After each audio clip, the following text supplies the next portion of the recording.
मुंबई म्हणजे ठाकरे हे गेली 3 दशकं समीकरण राहिलं। त्यामुळे ठाकरे ब्रँडचा मुंबईत कायम दबदबा राहिला। बदलत्या राजकीय परिस्थितीमध्ये ठाकरेंच्या समोर अनेक आव्हानं निर्माण झाली। ही राजकीय आव्हानं त्यांच्या समोर 2.5 दशकं मैत्रीत राहिलेल्या भाजपनं उभी केली। आपला ब्रँड टिकवण्यासाठी 2 दशकांची दिवार तोडून ठाकरे बंधू एकत्र आले खरे, पण भाजपनं ही ठरवलंय की मुंबईत ठाकरेंचा बँड वाजवायचा। ठाकरे ब्रँडला नवी झळाळी मिळणार की फडणवीस ब्रँडचा बँड वाजवणार? कोणीही स्वतःला ब्रँड सांगून आमच्या समोर उभे राहिले तरी त्याचा बँड वाजवल्याशिवाय आम्ही थांबणार नाही। मुंबईत ठाकरे विरुद्ध फडणवीस सामना। बीएमसीच्या रणांगणात कांटे की टक्कर।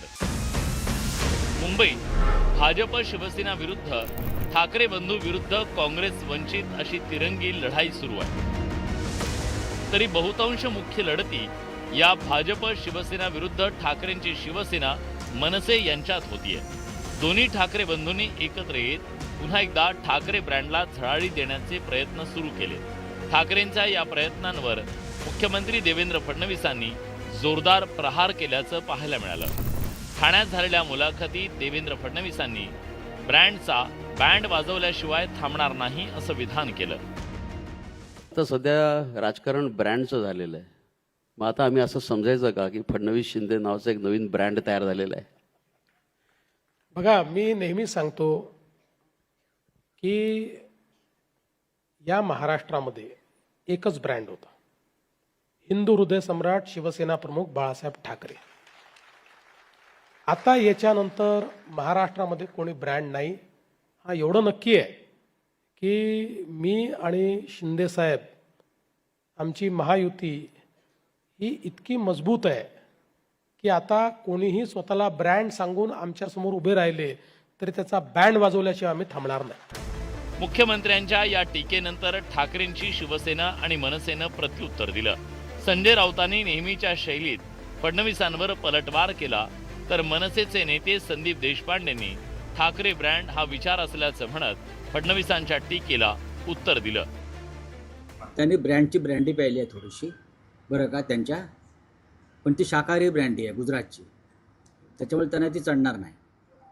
प्रश्न असा आहे की तुम्ही कोण ठरवणार? शिवसेना प्रमुखांनंतर आम्ही निवडणुका लढलेलो आहोत त्यांच्याच आशीर्वादाने। त्या निवडणुका चांगल्या प्रकारे आम्ही जिंकलेलो आहोत। पक्ष तुम्ही फोडलात। ज्या शिवसेना प्रमुखांच्या चिन्हाची चोरी करून तुम्ही दुसऱ्यांना दिलं, त्यांनी शिवसेना प्रमुखांचा उल्लेख करावा, हे आश्चर्य आहे। मुळात मला असं वाटतं ठाकरे हा ब्रँड नाही, ठाकरे हा विचार आहे आणि विचार कधीही संपत नसतो, विचार हा चालू राहतो। मुंबईसह राज्यातल्या 29 महापालिकांसाठी येत्या 15 जानेवारीला मतदान होईल। मतदानासाठी अवघा 1 आठवडा शिल्लक असल्यानं आता सर्व पक्षाचे दिग्गज नेते मैदानात उतरले। परिणामी आरोप प्रत्यारोपांनाही चांगलीच धार चढल्याचं दिसतंय।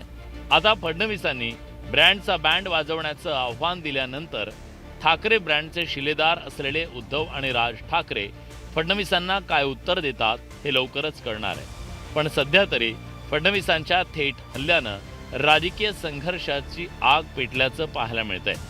शरद जाधव, न्यूज 18 लोकमत, मुंबई।